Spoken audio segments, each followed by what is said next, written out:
Yo, what up, everybody? It's your boy, Tommyboiii! Oh, yeah. Oh, yeah. Hope everybody's feeling well today. It's a little bit of a weird day today because it's my birthday today, you see. And so I just turned 41 this morning at 12 this morning. And I feel, because I'm 41 and I think my life more or less maybe like up to about 80. I just keep thinking 80. Why put a number to it, really? But ish, right? Ish. So then 40 is the half of 80, let's say. And then at 12 o'clock today, or last night, I was still up, kind of waiting for that moment for it to hit 12 o'clock. And I was like, okay, so now I'm like over half of that, right? It suddenly kind of hit me for a second. Not that it's gonna, it doesn't stress me out or anything like that. Actually, the other way, it doesn't go the bad way, it goes the good way, because since I drowned when I was a kid, you probably know the story. The older I get, the way that I see it now, because of my death or near-death experience, the way I see aging in numbers is triumphs reached every 365 days, you know? And those 365 days consist of a certain amount of breaths that we inhale and exhale. And the older that we get, the more that we age, the more knowledge we have, the less we believe that we know why we're here.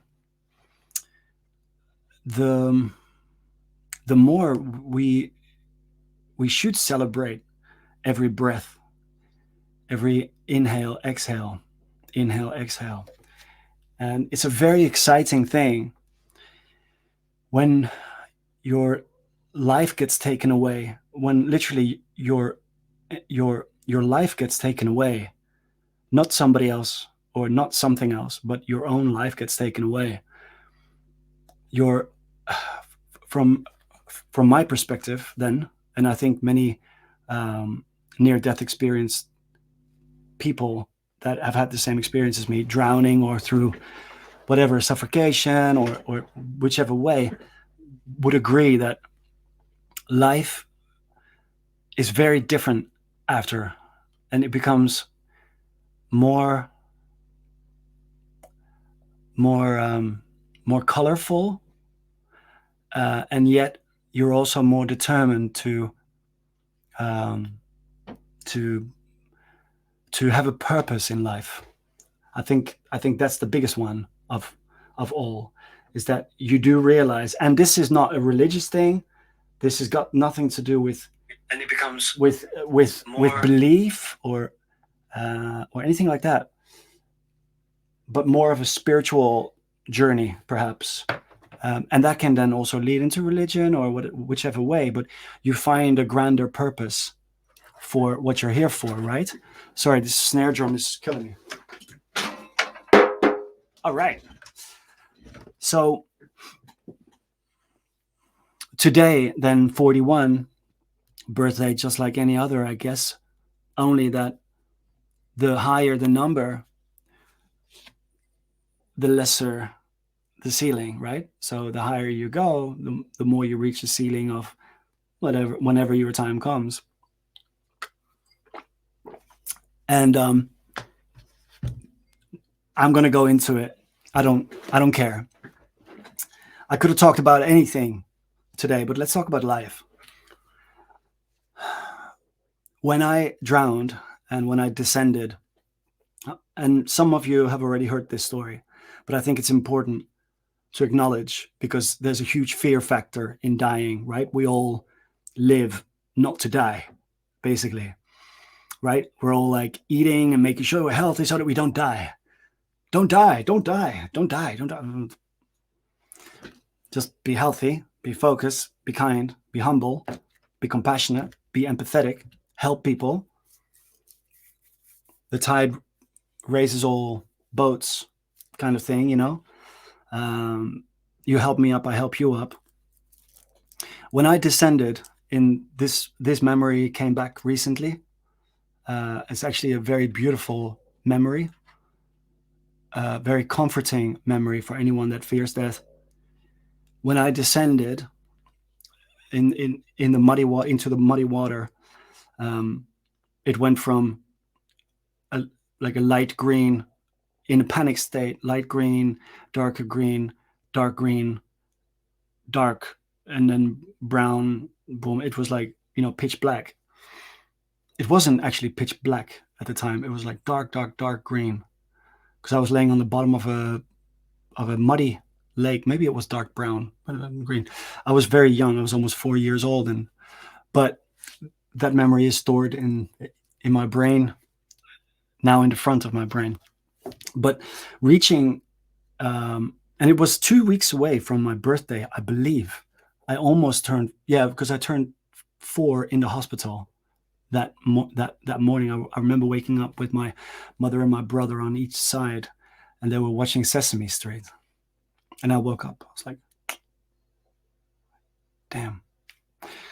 When I descended, I'll get to the point and I'll move on. When I descended, there was a sense of panic, as if I had been panicking my entire life about something.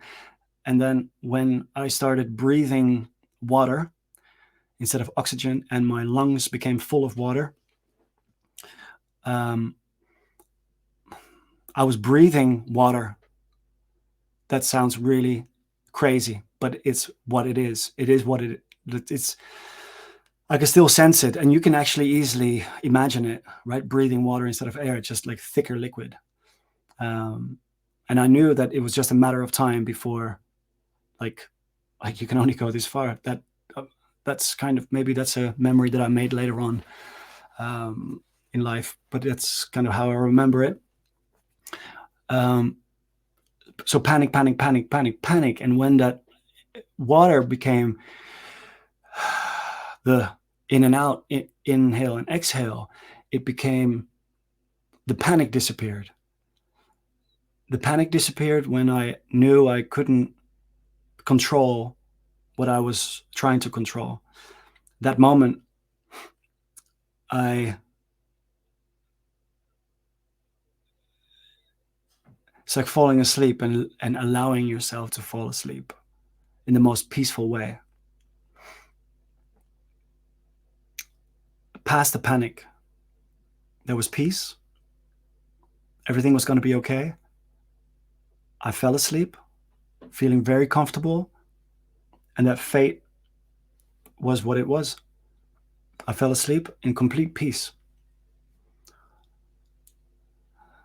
as if someone would have taken the respirator off of your, but without the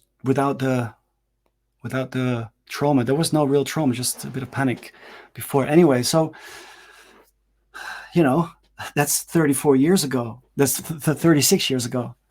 No, how old am I now? 41. So yeah, 35 years ago.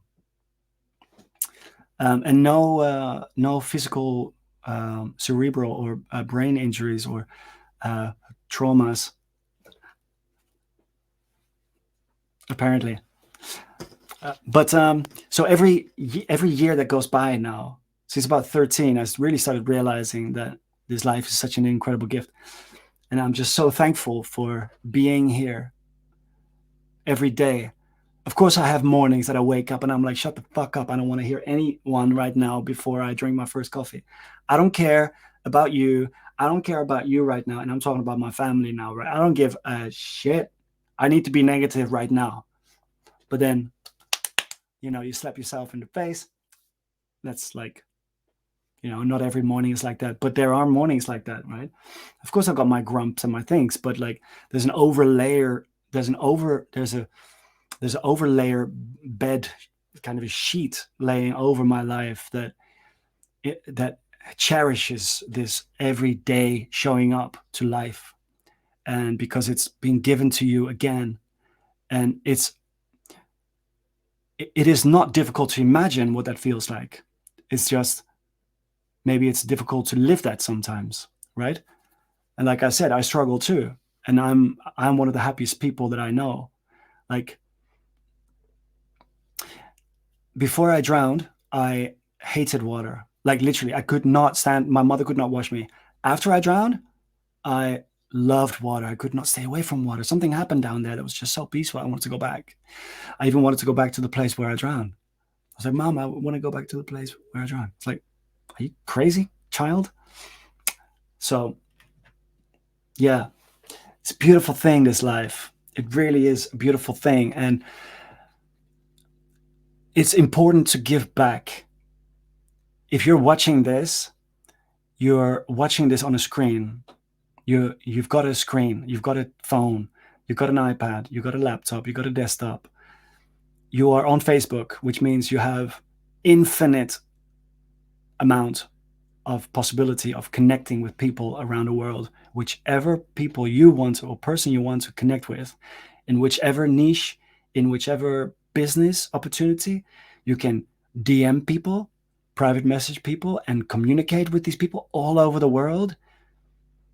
You can go for free on YouTube and drop this video on there and just drop it and put a link over there for your Facebook, for if people want advice on what you're talking about. Today it's easier than ever to connect with the right people and to help people, to really simply help people up, help people up, help people up. That's what we're here for. We're not here to help ourselves, because if you're already watching this on your device, you have already been helped. We are, whether you're black, white, yellow, green, or whatever the fuck the color I am, I don't even know. Depends on my mood. I might be blue. I was blue, but then I was really white, and now I'm kind of yellow. But then I can be red too when I'm angry. You see, black people don't have that. Right? That's that video that says white people are the only colored people or something like that. Where it was like, yeah, depending on the mood, like the white person will have like all these different colors. So whatever we want to do, if we feel bad, we can reach out to people. If we want to help people, but we don't know how, we can reach out to people. You can reach out to me if you don't know what to do or how to go about giving to charity or anything like that. For the last, ever since I remember, since I've been working actually in restaurants since I was 11. I was 11 years old. My parents and we all moved to Spain with a caravan, about a year or so on the road, and we hit basically the end of the budget of the travels, and we ended up stranded in Spain. Opened up a little restaurant there, like stranded, opened up a little restaurant there, and my brother and I were working, right? Like we weren't able to go to school yet because we thought at that point that we weren't allowed to go to public school in Spain because of our language deficiency. But what then happened, we were able to study. But during the time that we were working in a restaurant, it was all like giving, showing up, smiling, communicating, humor, music, struggling, finding yourself as a child, like 11, 12. It was fantastic. It was amazing. But serving, right? Standing behind a bar, like not even being able to pour someone a beer yet, and just needing to show up for people, you know? And they're really kind people, and some assholes, sure. But then that went on years and years, and then I realized that I could do much more. And it was already in my heart back then. Even then, I remember telling my mother, like, Mom, there's all these kids dying in Africa. Can we not just help them? And, she soberly said, well, it's a little bit more complicated than that, darling. Focus on focus on yourself first, build it up, and then, do something if, if the situation, allows, or something along the lines of that. And I was like, it's just not good enough. That's not good enough. So I just went for it. And I've always been of that mentality. And also because of like, the server, like I worked in so many different restaurants through my teens and nightclubs and, and then shows with, music. But I've been in hospitality in Spain, Holland, England, Scotland, the US. And this is all restaurants. This is all from like small bars to, running a bar, running a nightclub, the 5-star service industry, restaurants, hotels in Scotland. And then, yeah, like all of that, like all of the genres of, hospitality. So it's always been about giving, no matter what time of the day it was or is. Like you show up straight away, bam, you start giving, you start giving, you start giving. It's like second nature. But then I saw real suffering happening, and I was working on a cruise ship as a musician, 2005 till 2007. And I was sitting there having dinner, and it was great playing on the ships. It was freaking hilarious. What a mess. What a wonderful mess. This guy drops his tray, like red wine everywhere, just broken down, just starts crying, like, whoa, what the hell's going on? So they pick it up and they do the thing. And then it appeared that his family had had a car accident in the Philippines, and he only just arrived on the ship. His mother died, his 3 children died, and his wife had her leg needed to be amputated. So the only one that survived from all of that was the wife that was laying in hospital with her leg being amputated. And he was just like, he was like a zombie walking through there. And I was like, this is like straight away. I was like, we need to get, whenever, like straight away, I found out about the story. And like my friend Lee Edwards, what's up, Lee, man? I love you, man. Lee, Elisa Mason, and some other, but especially those two were, I created this like fund called the Free Willy Fund, and because his name was Willy. So the deal was, we're going to go and just fundraise the hell out of, like, just collect money over and over again from everyone. And I would not say, and I would not ask, I would even ask the captain of the ship if I were to bump into him. So the first day I just went past his cabin, and I took a selfie on my flip phone, I think it was at the time. So I went around the cabins and I was like, hey, no. Do you have any money? This guy needs to go back to the Philippines right now. Like, I don't know what day it was, but like on the Monday we had like crew change and like, passenger change. I was like, go, give me all your cash right now. We'll put it in an envelope and we'll give it to him so that he can get the hell out of here. It was like, so people were like, well, I don't have any cash. Okay, well, tomorrow, write it down, cabin this number. We'll be back after we leave port. So 3 days go by. I'm just like collecting money. And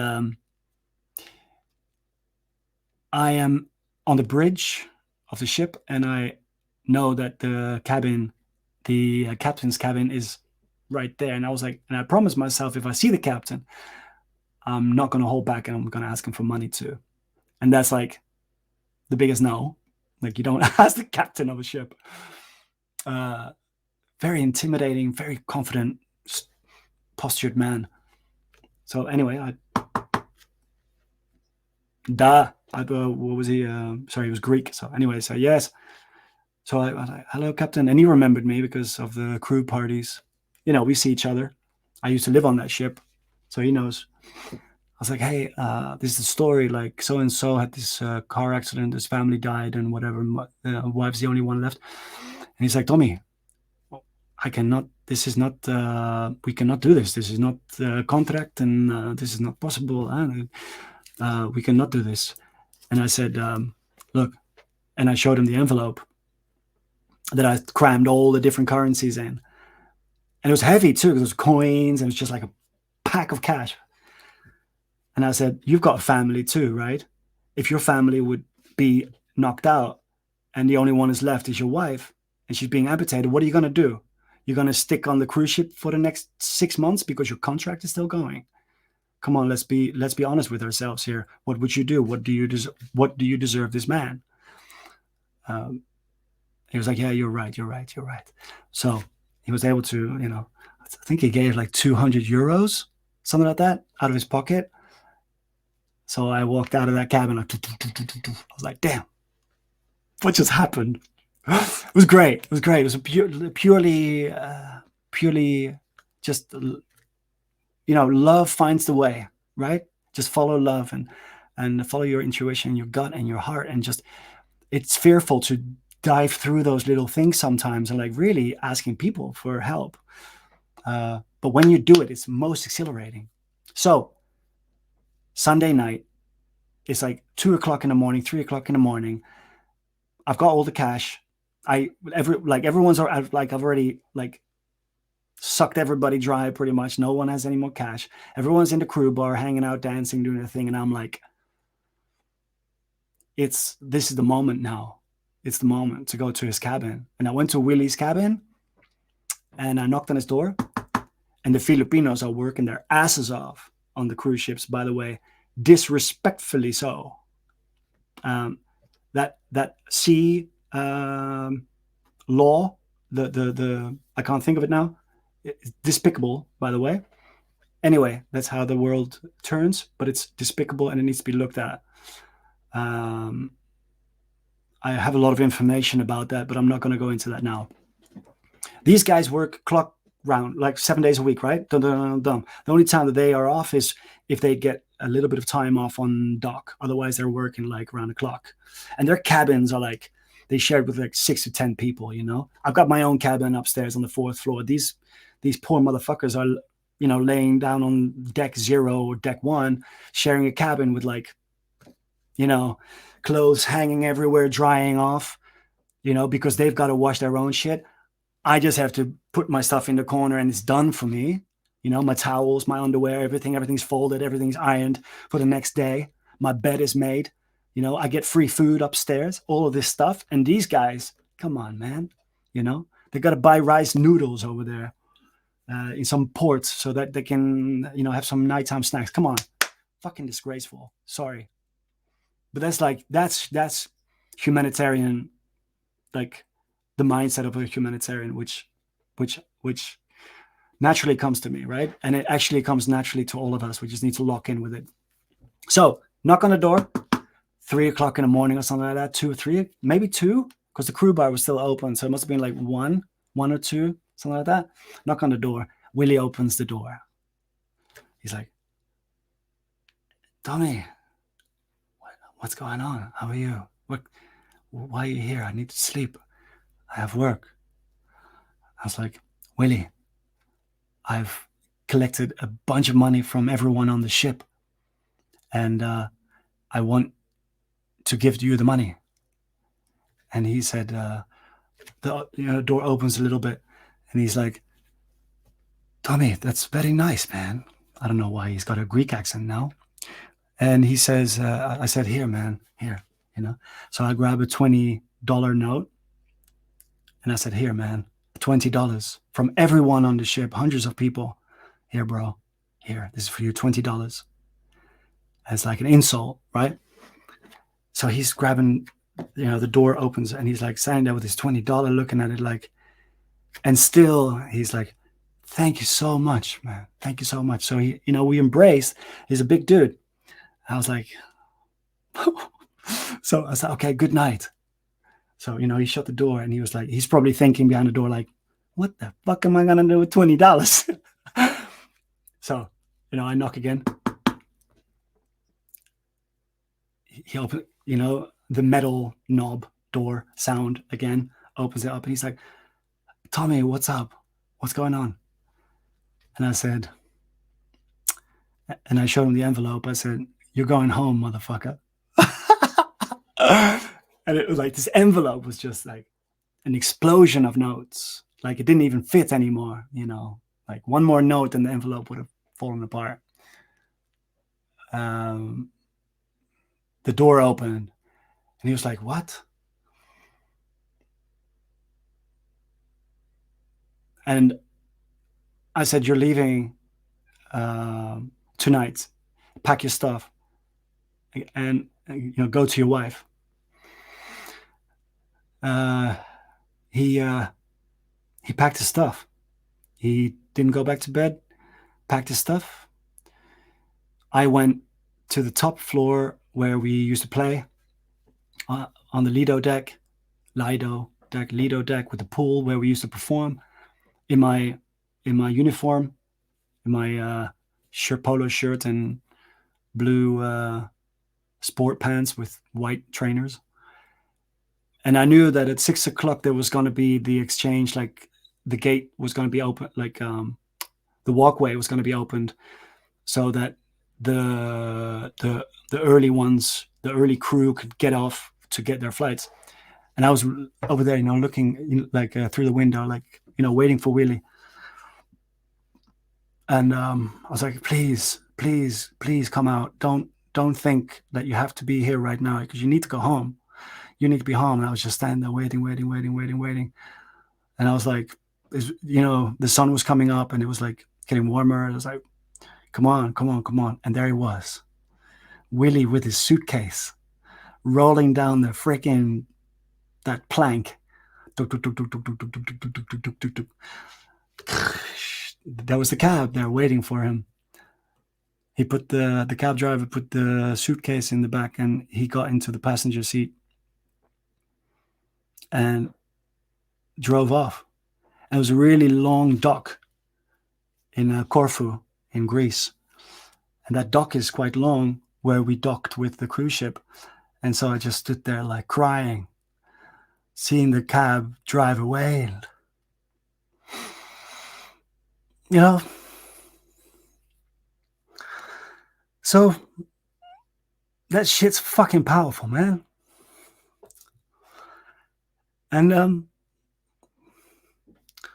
this is one of a series of things that I do, that I love doing, because it's what we're here for, you know? Like, stand up for a motherfucker, man.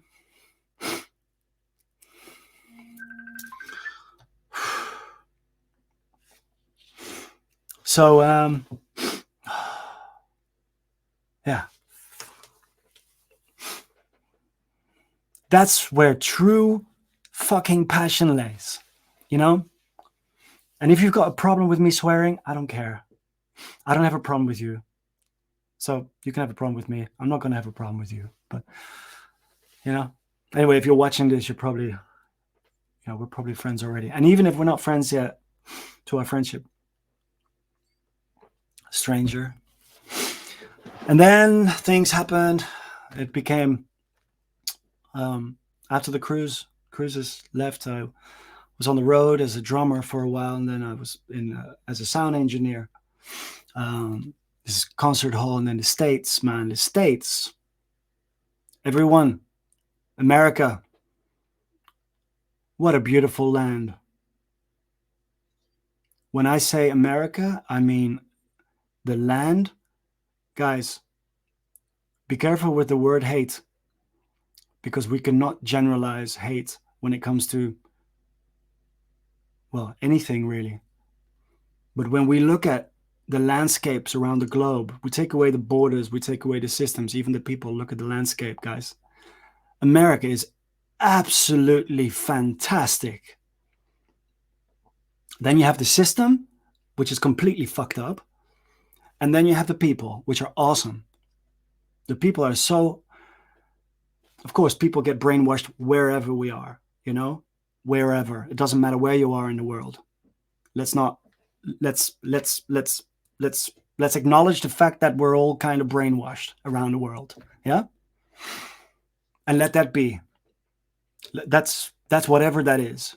You know, yes, we can try to change it. We can try it, but for me, it's more important to look after, to be able to influence the things that we can do, that we can help, the people that we can help right now, help the villages, help those people. Instead of going against the system, going against systems, it's like it's just going to come back. You know, the harder they come, the harder they fall. You know, that's very much like that. But if we take it from a different angle and really support the ones that we know and that we care for, and like small, if we do it all together, it can work. I moved to America with my wife, Lisa. Hi, Lisa. We moved there. Things changed drastically for me. For me, it was all like wrong. Like, what the hell is going on here? East Coast, South, Charleston, love you. Brothers, sisters, America, fucking hell. I love you, man. But what was happening there, and you know the stories already. Well, it was true, but then in the middle of it, as someone that, you know, comes from Europe, yes, I've traveled the world and then went to America. But still, it's harsh. It's like, especially if it's every day, year, you know, day after day, week after week, month after month, year after year, shooting after shooting. A lot of death in America. The system is such a shame. It's such a shame that it is so, but then it inspired me to do all these other things in my life and really work with my heart. And by the way, anyone that's coming in right now, it's my birthday today, so I'm just gonna cry if I want to, which I did. You would cry too if it happened to you. Ding, ding, ding, ding, ding. Bam, bam, bam, bam, bam, bam, bam. And there, I was really taking that mindset of like server and giving and not asking for so much, just enough to eat and drink, to, okay, now I'm a full-time musician, I'm on stages, I've got like influencers around me, people that were really also passionate about this. Sandy Markle, I love you. Evan Lampkin, I love you. John Tecklenburg, I love you. Sandy Tecklenburg, I love you. Kwakwane, Q, I love you. And but when the shooting happens right next to you, to someone that you know, or someone that you don't even know but lives close by, and you can hear the gunshots from where you live. I know this is normal for in America, but it's not normal.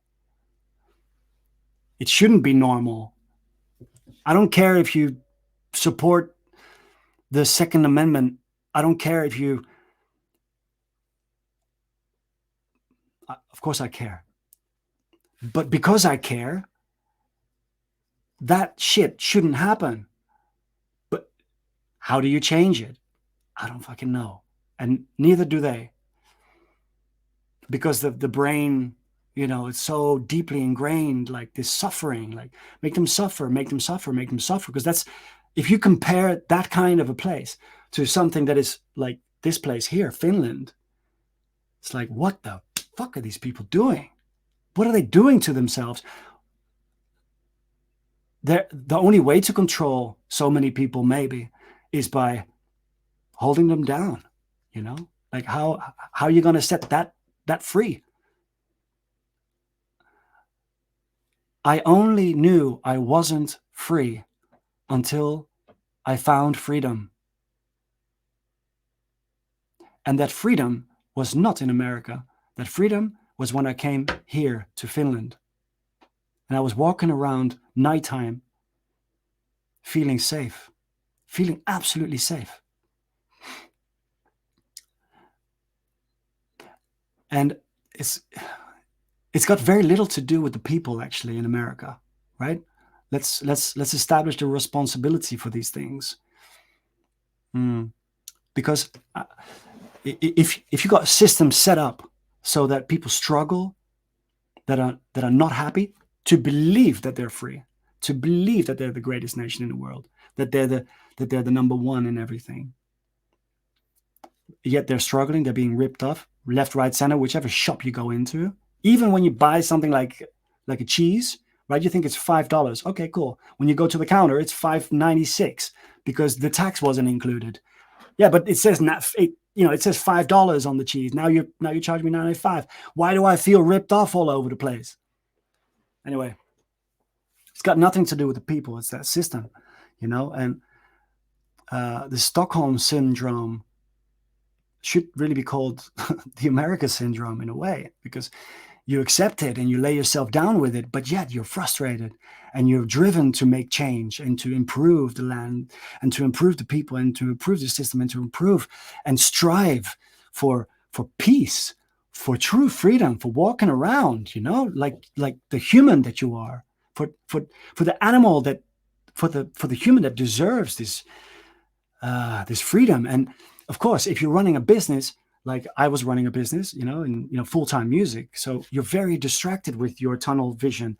Like a lot of the marketers here that you're watching probably right now, you're also very much in that tunnel vision of business, whatever. Let's go. Right? Fair enough. Like you're fighting your way out of there. That's fucking fair enough. And we're all doing the same thing in the same way. Like we're you've got your children's education to pay for. You got your own education to pay for. You didn't even know what you wanted yet, and you're already paying for your education that you didn't even want, because now you're doing something completely different. That's a good thing. You're making a lot of money and bypassing the system, because now you're actually making money instead of owing money for the rest of your life. Mortgage, car, Medicare that is up the freaking asses, and just write whatever you want. Every hospital has a different fee. What? Yeah, every hospital has a different fee for different medication, different procedures. Are you fucking kidding me? Anyway, so when I arrived in the US, it got really real. It got real very quick. There was the church shooting, of course, Emmanuel 9, Unity Bridge, that we set up the music festival with Sandy. Sandy, I love you. John Zecklenburg, the mayor, came out singing. The Children's Choir of Morris Brown were on the record as well. What's up, guys? John Picard, drums. What's up? Blake on bass. What's up, brother? Evan, guitar. Me, guitar. And so many people, so many wonderful people, like really giving, You only have to make a phone call and say, hey, listen, I'm doing this. You guys want to be involved? Like, do you guys want to do something together? Yeah. Let's go. They're just full of love, man. American people are full of love. I don't give a shit what people say. I used to live there. Yeah, there's a lot of short-sighted people wherever the hell you go, right? But we cannot generalize that shit, Whenever I say America, oh yeah, America, no, calm the fuck down. Like, let's go one by one then, yeah? Let's go one by one. If you're gonna say, then you're also talking to the wonderful people, right? So whatever you do, whenever we talk about America, let's talk about what it actually is, okay? Because badass motherfuckers over there, man. And you know who you are too. Like, so yeah, I over there I struggled with the term liberal, because neither parties I kind of stand with so much, like I see the qualities of both sides. But then if I don't stand with either of them, with the green or the blue, the red or the blue, then I must be independent, right? And I'm a very liberal person. I'm very free-spirited. Like if you're talking about the Statue of Liberty and you want liberty, and I am liberal here, and I'm not saying like any political shit, but I feel like very liberal because I've been traveling my entire life. I've seen all these different cultures. I've seen these different people struggling. I've seen people taking me into their houses from the street to come and eat with their family. They have no idea. This is an Islamic country, with Muslims. Here we are sitting, eating and drinking mint tea with the grandmother and the mother. And now you're meeting these people, and now you're going to the shop and you're hanging out with these people. You have never met these people. Like, again, don't generalize. We cannot Generalize, people. But you only really fully understand that when you really start seeing the differences and seeing the differences in people all over the place, right? That's why I can't really stand for one flag, guys. I was born in Holland, but I've emigrated 9 times in my life. And then I see the people in Lebanon. I went to Lebanon in 2006. The war just broke out. We sailed away. We sailed away with the cruise ship. And the war just broke out as we sailed away between Israel and Lebanon. And they're all like blaming each other, hating each other, standing for themselves. That's how they're brainwashed, right? Fuck. It's true. I don't care where you're from. I don't care what you believe or what religion you believe or what it is exactly that you hate about things. It's like it's about if that person that you say that you hate so much, right? Let's generalize then. If you were walking across the street and this person would fall, like he would like stumble, you would go to this person and help this person up, right? You say, hey, are you okay? Yeah, I'm okay. I'm okay. Yeah, thank you so much. Thank you so much. What is your name? What's your name? Hassan. Okay, Hassan. Hey, man, have a good day. Have a good day. You see each other later on in a coffee shop. You're like, hey, you're Hassan, right? Sit down, man. Sit down. Where you from? Ah, okay. Now we're gonna get the fuck out of here, man. Sit down, peace. We don't talk about any of that shit. We talk about the values of life, how we can help each other, how we can lift each other up. Your neighbor, your neighbor, your neighbor, your neighbor. That's how my heart works. Hey, there's 13 viewers on Facebook. It's Friday 13th today. It's my birthday. That's why I bought the world flag. The world flag has all the flags of the world on it. Check it out. I bought this a few years ago. It's got all the flags of the world on it. Isn't this amazing? It's called the world flag. It's actually the only flag that I can truly say that I would stand by, unless it's got like some really weird sect thing going on.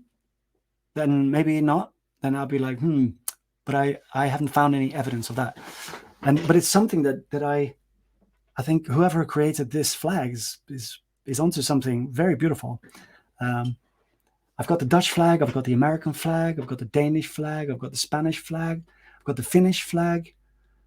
I think that's it. I've got 2 American flags, actually, one massive one and one very small one. I used to wrap that one around my handle of my guitar case back in the States, that if I were to be insulted for being a foreigner, then I had the American flag around as a defense mechanism. I've used my instruments as defense mechanisms many times along the ways of my travels. Let's go see who the hell is here, because apparently we've got some. Oh man, there's a lot of people. Hey, thank you so much. Okay, I'm crying. It's me crying. Hey, guys, thank you so much for signing in here today. Shaz, Raida Mir, hi. Judy van Doorn, Judy, Stephanie Smith, South Carolina, Sandy Markle, love the world flag. Hi, darling. Oh, all my love to you. And so many other people. I'm only seeing a few comments. So, hey, big hugs. Thank you for being here with my birthday today. Really appreciate it. Guys, I'm just speaking from my heart now, okay? You can quote me on whatever I'm saying. I don't care. But I'm just, I think it's a special day because I think I'm over the halfway of my life, and that's a beautiful thing. I might turn 100. I don't know. But if I live up to 80 years, I will have done many great things in my eyes, things that will have been achieved. And yeah. And I want to continue those things, right? One last story, okay? Are you ready? Can I tell you one more story, please? Is he here, by the way? My friend Victor was going to maybe come onto this call today. Hey, it went out currently, but I'll get it now. My friend Victor, when I was in Liberia with Sandy, we went to Liberia with an organization called Save More Kids. And we went to see their house, an orphanage of 44 kids. It was an orphanage, but the mother, the founder of Christ Children's Home, adopted all the children herself with her husband and her children that she already had, and created from that stemmed. This is in Liberia after the Civil War. It's a story for another day, really. But so she's got that house there. They have some land. They live in the U.S. and her son, I think her oldest son, Q, Kwame, Carmu, brother, had set up the organization SaveMoreKids.org. Check it out. It's absolutely stunning. This story will bring you to your knees, make you cry, hold your face, and put your head on the floor. You might actually lay there, fetus position on your side. It's absolutely stunning. SaveMoreKids.org. Make sure, if you've got a pen and paper right now, write it down. SaveMoreKids.org. One more time. We went there, visited the house. My personal goal was to be there setting up a music festival, do some field recordings for a song that I wrote called Liberia, which I never finished because we moved to Europe and then things got a little bit complicated. So, but the song will be out in the future. I just don't know when yet. Went there, field recording, did the concert. While we set up the concert, we realized that there was no sound engineer. And the moment that we realized that there was no sound engineer, Victor, this dude, stands there with his little handheld voice recorder, saying like, "Can I do something?" And I was like, "You look techie. Do you know how to use this thing?" Which is like a soundboard, right? Like soundboard, like all the knobs and the sliders.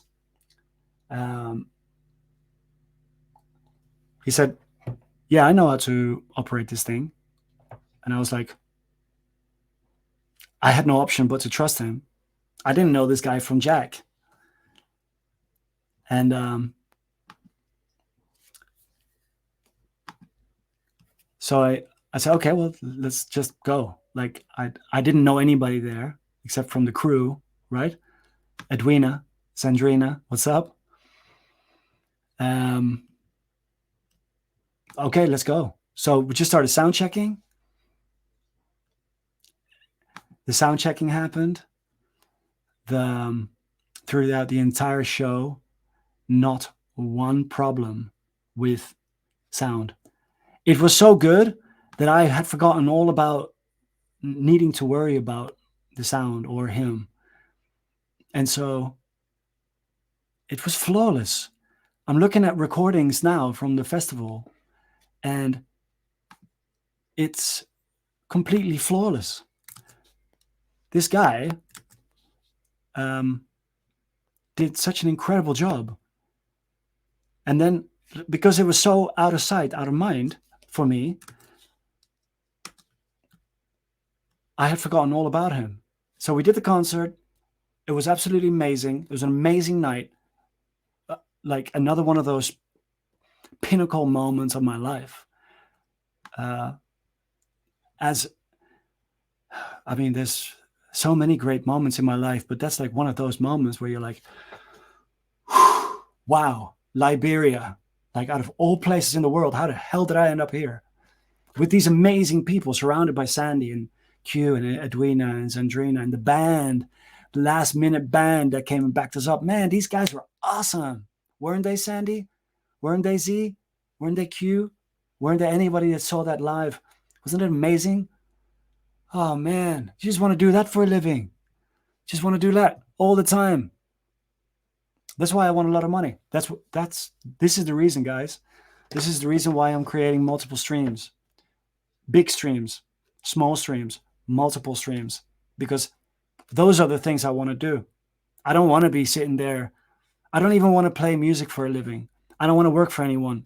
That's not going to happen again, because I've chosen that's going to be the way that I'm going to reach, and am already reaching my whys, right? My 4 whys: music, family. This is all on the same level, right? There's no one first. Music, family, charity, and great business, because the great business is going to support the charity, the family, and the music. I don't want to do the $100 gigs or the $300 gigs or the $500, $700 gigs. I appreciate everybody that does them,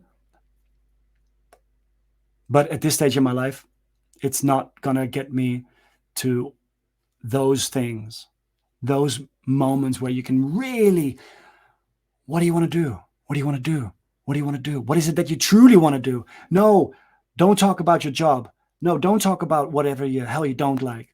Talk about how can you help people? How can we help people? Yeah, but I help people in making posters. Yeah, okay. Well, but is that the best that you can do in like helping people? Like, I'm not saying that it's a bad thing that you're helping people with making posters, but like, what are you doing in your spare time to really like help this poor motherfucker up? You know? Because that's the only way that we can get the circle complete. Because if I don't help you, the circle is already incomplete. If I help you, right, along the lines later on, maybe in life, you might just help me.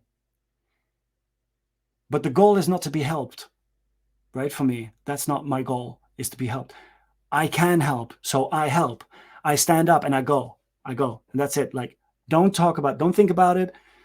Whatever money that I gave you, don't think about it. Don't worry about it. Just let it go. You know, I don't want to talk about it. It's fine. You will help somebody else. Go help somebody else with it. You know, I bought many people out. I was like, don't worry about it, man. You know, whatever you want to give me back, give it to somebody that really needs it. You know, I'm really grateful for you for being here today and listening to my story on Facebook. I'm not going to do the call to action live or replay.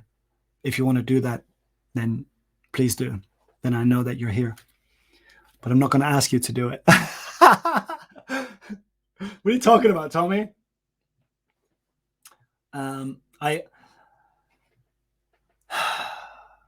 When Victor and I parted ways after Liberia, he's a friend of a friend of ours, Eddie. What's up, Eddie? If you're watching this, Liberia, man, you people are so beautiful.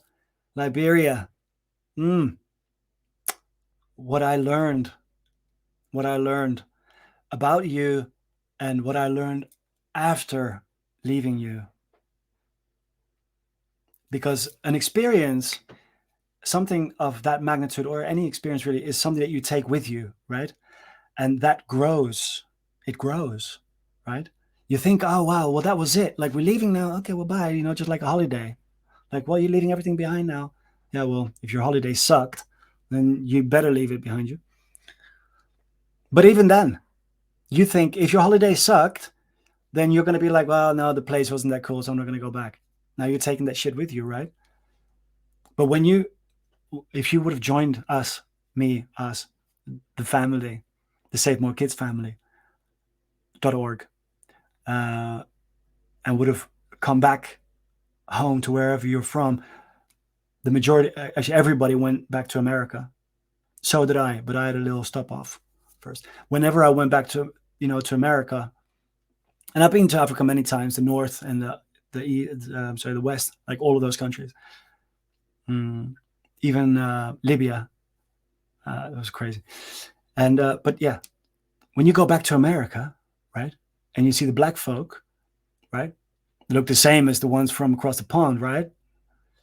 It's like completely different people, completely different people.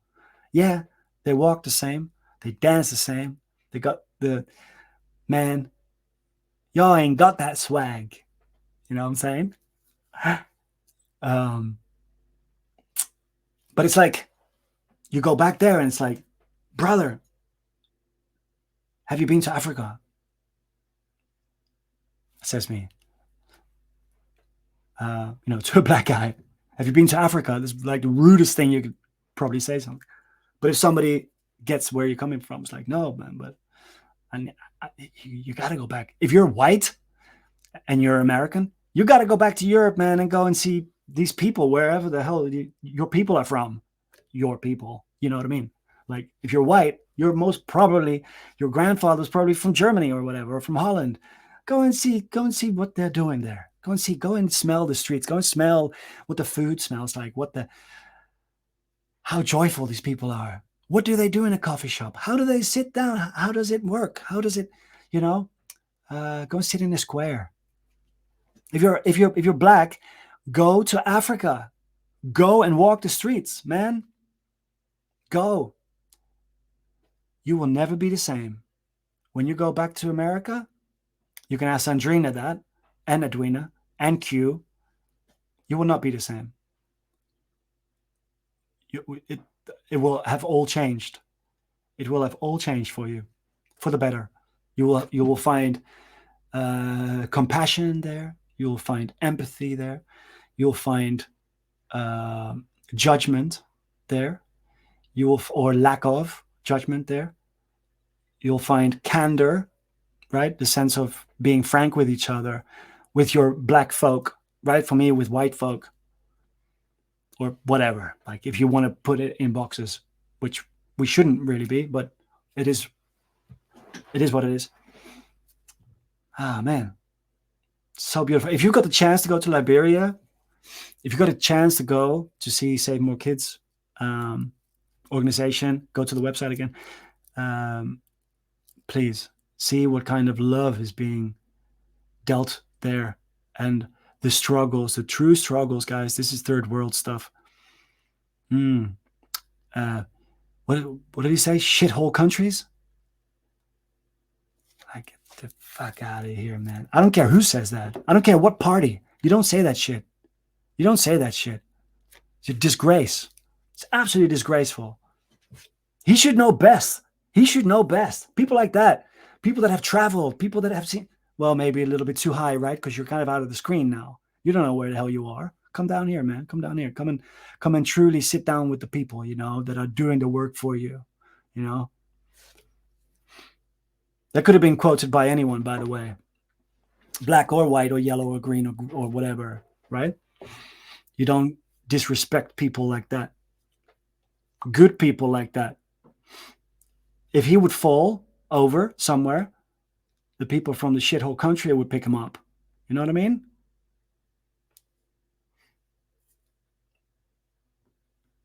If anyone is friends with Donald, please tag him. Today is about celebrating life, celebrating each other, and celebrating our charities. Talk about charity again. I'm going to just wrap this one up, and then I'll let you go. Thank you so much for being all here today. I don't know how long it's been. Victor, let's go back to Victor. Thank you for the websites, Sandy. Yeah, they were amazing. Jonathan Lovett, what's up, bro? Chuckdown, come on, man. Damn, he's an amazing keyboard player, piano player, musician. Jonathan, I had the privilege of playing with him one time. One time? Well, maybe one time, not enough. maybe 2 times. I don't remember. Victor, we go back to America. I come to realize that suddenly, wait a minute, I never said thank you or goodbye, like proper, like how do we stay in touch with each other? Because he did that for me. Well, that's the way I felt it. He did that for us. Last minute jumping in on a gig like that is crazy. But it's also normal, right? It's just life, especially, but just life. It doesn't matter where you are in the world. So he does a phenomenal job. No feedback of the microphone, like nothing of that sort. Everything was really tight. Sounded amazing. I'm back in America. I'm like, where did Victor go? Victor. How did I look up Victor? Somehow found him. I said, Victor, brother, I'm in America. I'm Tommy, the guy from the concert. He said, yeah, I remember you, man. Little did I know that Victor was going to be such a brother and such an incredible friend to me and the family. He has really become a family member. I've been in touch with him for the last, 4 or 5 years now on a daily. So anyone that's been following me, or anyone that hasn't been following me, anyone that has been following me for the last 5 years since then, we're in touch every day. And you have been donating so much goodness and so much money to his cause. When I spoke to him, I said to him, hey, you did this for us. Let me do something for you. What is it that you want? What is it that you want to get or do in life? He said, a year or 2 ago, I was studying. Somebody was able to sponsor me. But for the last year or 2, I have been out of university and I haven't been able to complete my studies. So I said, okay, can we look at that? Maybe I can help you fund it, because I was living in America, or wherever I was living at the time. We've got the privileges of collecting money and making sure that someone of your need can be helped. So let's do something. So he's like, okay, cool. Well, I've got this 2-year thing that I need to do. And then, so he gave me the whole list of things. And I was like, and he was just like this all the time. Like, I understand if you cannot do it. I understand if you cannot do it, but it would be incredibly fantastic if you can, and blah, blah, blah. Years go by, funding, collecting, people donating. It takes a lot of work. It takes a lot of work fundraising. It's hard work. And many times you want to quit. I tell you, many times you just lay there exhausted. I can't do this anymore. I'm empty. I have nothing to give anymore. And then you remember why you did it, why you're doing it. And then it's like, let's go. It's go time. And then you go again. You're knocking on people's doors. Like, hey, I haven't spoken to you in years, man. Don't mean to be rude, but this is what I got going on, And you leave them a 20-minute voice message of like how it all is, man. And you add that value so that they understand what exactly is going on and where it's all coming from and where it's going and who you are and where you're from and what you've been doing, and that you care about them. It takes heart. It takes gut feeling. It takes heartbreaks because people say no. Learn it, deal with it, push on through, break on through to the other side, so that you can really keep on pushing until the next barrier, until the next wall stops you from moving forward. And you got to push through that one too, because you're not done yet. You're not done yet. You're just not done yet.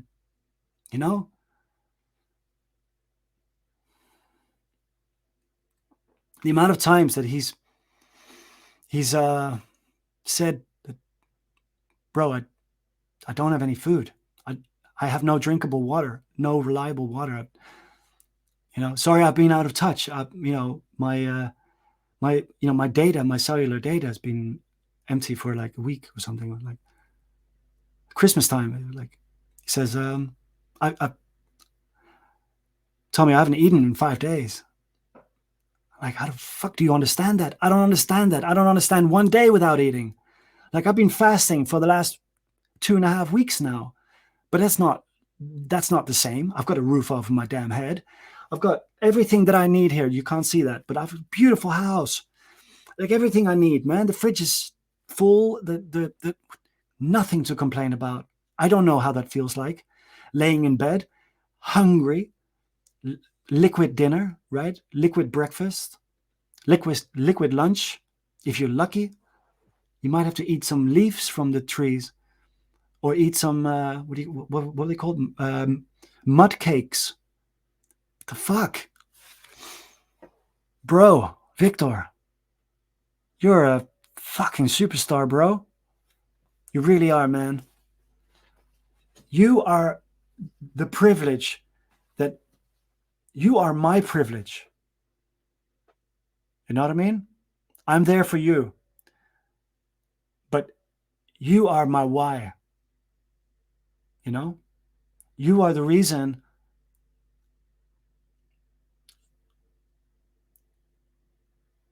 You are the reason why I work with my heart so much, because you inspire. And soon it will be time for you to do the same for other people as well. And you're already doing that stuff, because I already know how you are.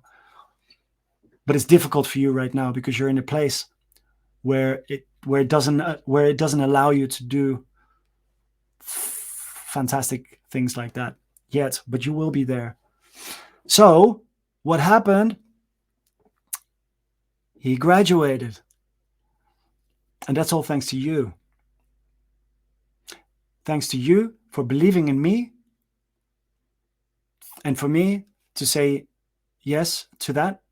But that's all made possible because of all of us, right? There's no I in team. And Ubuntu, we are because I am, because we are, right? I am because we are. Like a story like that from Victor's side is all about I am because we are, right? Now we've reached a point where he's going to Europe.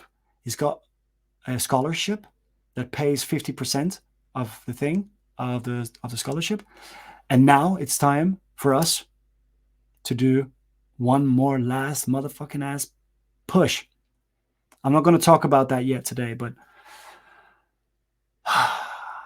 he's about to go to Cyprus. He's going to leave Liberia for a while and continue his studies in Cyprus. Going to come to Europe, and we're going to make sure that he comes to Finland and says hello and spends Christmas here with us in the freezing motherfucking cold, minus 25 or minus 30. He's never seen snow in his life. He only knows tropical and hot and rain season. He ain't seen nothing like this yet. You know what I mean? I can't wait to take that photo of him. He's going to be there like, I'm in snow, man, wrapped up in big jackets with his dark face and big white teeth. I can't wait for that. It's going to be amazing, bro. I sent you a link to jump in on the call, but I don't know if you've gotten the link or not, or if you're still there or not. No, he did just call me, and then I didn't answer, but then I sent him the link to this call to jump in maybe. But nevertheless, guys,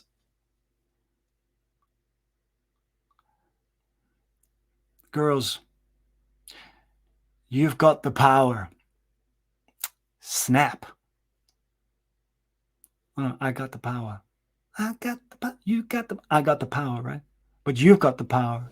We all have the power. And I know that you, Bianca, are watching right now. and I'm watching every move you're making as well for the animal, for the planet, planet activist. Like, where can we donate so you can do something good because you love that for your birthday? Okay, I'll go there. I don't have anything set up like that yet, but I do have a PayPal account, and it's under my business name, so you can get your money back, or whatever you call your tax write-offs or whatever the hell. Go to create your so go to PayPal and send money to createyourowndamnfuture@gmail.com. Let me take a note here real quick. Create a banner. Create your own damn future. That's my website as well. @gmail.com. @gmail.com.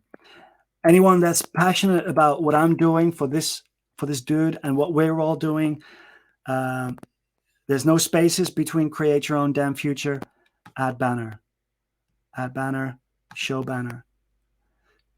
That's all together, right? Create your own damn future @gmail.com. Guys, that would be freaking amazing. The business plan, we're in the middle of making the business plan right now. I wasn't going to do this, but the amount that we're looking at is 30,000 euros. Okay, for the 2 years there. That's what we're looking at, and those are some real ass numbers, yo. Where the fuck is it? Okay, I think now it's downstairs. Sorry about that. Wasn't ready for that.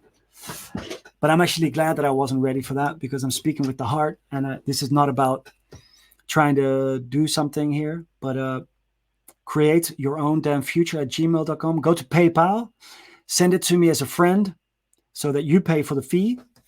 I think it's like $4 if you do it in Europe. I don't know what it is in the States right now, but please do. And okay, so then from here on my birthday, let the fundraising begin, okay? And I'm going to do everything I can to collect the 30,000 euros. This is a crazy amount of money. All my high-ticket friends, all my high-ticket affiliate marketing friends, you guys are saying that you've got all that money coming in and you've got all this evidence stuff happening.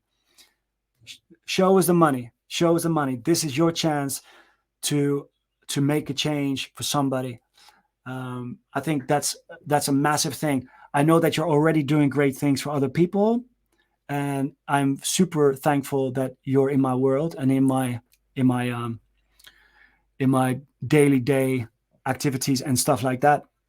But anyone that is earning more than like I don't know, whatever amount that you can just say, dude, here's $1,000 or $5. If you can do that, all the big mouths, come on. Okay, let's do it. And because the $25, that's all great, and I'm super thankful for that. But it's $30,000. And I would also urge you to share this story with the ones that also have a lot of money. Okay, 30,000 euros isn't even that much money, but it's a lot of money to raise. So, yeah, I've got some money coming in also, and I'm obviously also going to be donating, but it's a lot of money. Mucho dinero. So create your own damn future @gmail.com. Go to PayPal. I'm going to just quickly edit this for a second. Go to PayPal and send money to them, and then does that work? No. Yes, guys, I really appreciate this. Thank you, Brenda. Brenda is my cousin, who's my co-writer, co-songwriter. Isn't that awesome? That's my cousin, Brenda Healing. Brenda de Leo. What's up? Okay, I'm just gonna quickly go and say hello to you people. Marjolein Verhoef. Hey, Marjolein. Tommy, Yolanda. That's my other cousin, and Marjolein is also my cousin. Um, who else?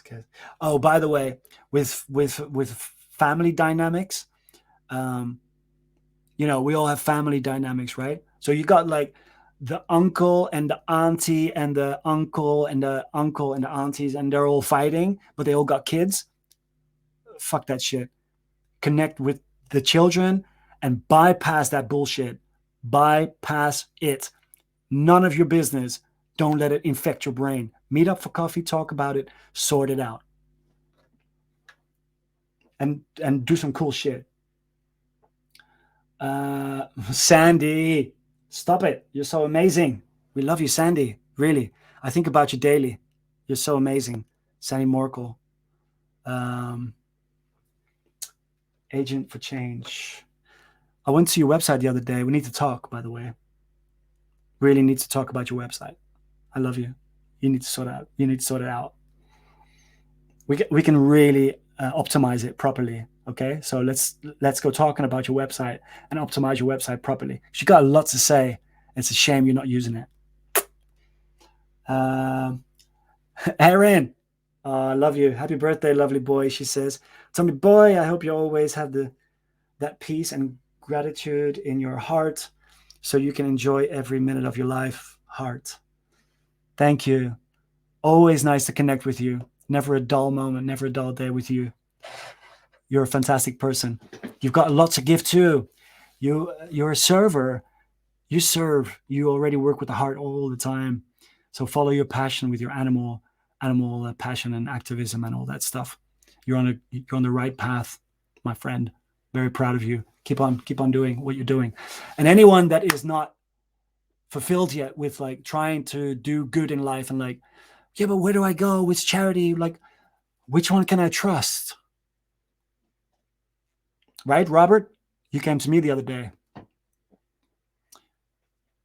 Go to the people that know what they're talking about. Go and hit up Sandy Morkel. She just commented down here. If you're in Charleston, the US, hit up Sandy. She's an encyclopedia of knowledge. Sandy Morkel. If you want to talk about agencies, if you want to talk about different different global things, hit me up, hit Sandy up, hit Yolanda up, Yolanda Kramers underneath here from ABC, allbeconnected.org. Wonderful website as well. Guys, there's some wicked ass people in this thread right now. There's some wicked ass people. I'll take you up on that offer, Sandy says, to optimize my website. Let's do it. I will send you a message afterwards, okay?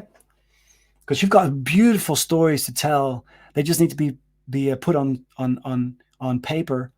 We can outsource that and put it on his blogs and attract a lot of beautiful causes and customers and people that we can help, right? That's what it's all about. That's what we're here for today. And for anyone that's been watching this entire time, thank you so much for being here today. My mission, I wanted to go live today here with Victor, ultimately. And then I was like, no, okay, well, if he's not available, then I'll just go live and speak from the heart.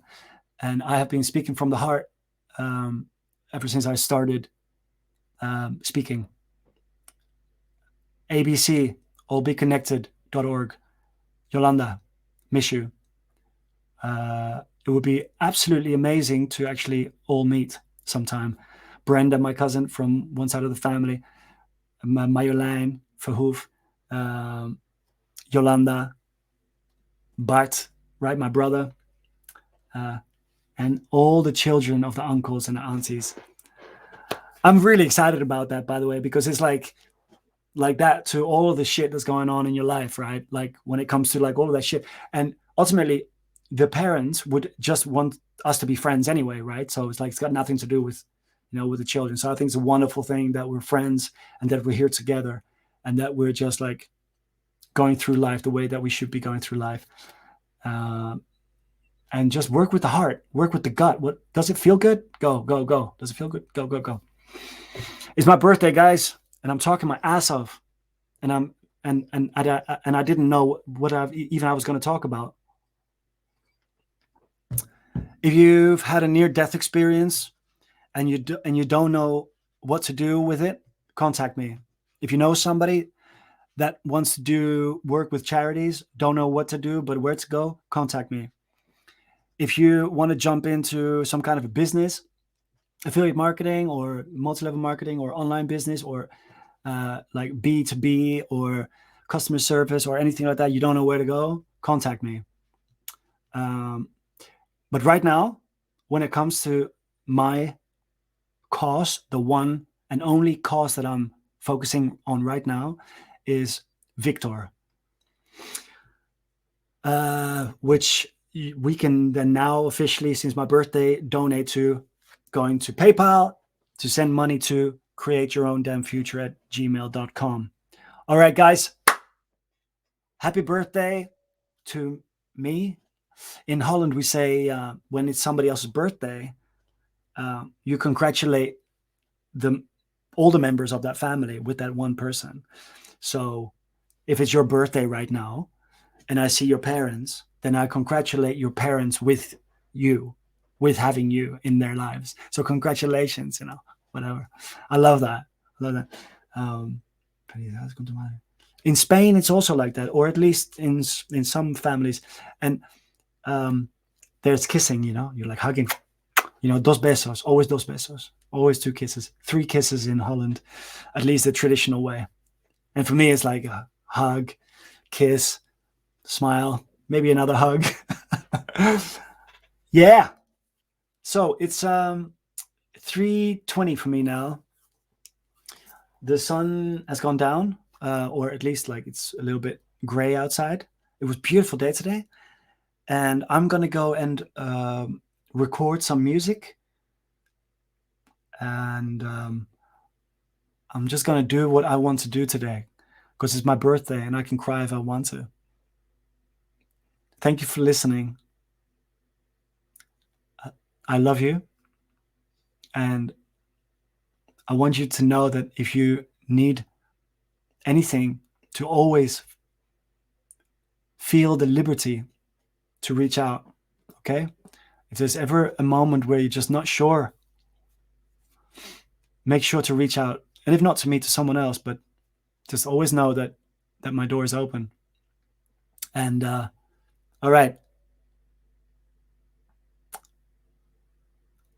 Happy birthday to me. Okay. Bye. I don't want to say goodbye, but I'm going to have to say goodbye. It's like an hour and a half.